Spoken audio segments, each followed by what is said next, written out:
ముషీరాబాద్ లో ఇళ్ల కూల్చివేత ఉద్రిక్తంగా మారింది. ముషీరాబాద్ పరిధిలోని గాంధీనగర్, వివేకానంద నగర్ లో భారీగా పోలీస్ బందోబస్తు మధ్య రెవెన్యూ అధికారులు ఇళ్ల కూల్చివేతలు చేపట్టారు. అక్రమ కట్టడాల పేరుతో అధికారులు దళితుల ఇళ్లు కూల్చివేతను ప్రారంభించడంతో స్థానికులు తీవ్ర అభ్యంతరం వ్యక్తం చేశారు.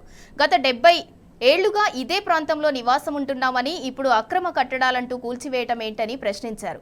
అటు ఇదే స్థలం విషయంలో హైకోర్టులో కేసు నడుస్తోందని, వచ్చే నెల 6వ తేదీన విచారణ ఉండగా ఇప్పుడు కూల్చివేతలు చేపట్టడం ఏంటని నిలదీశారు.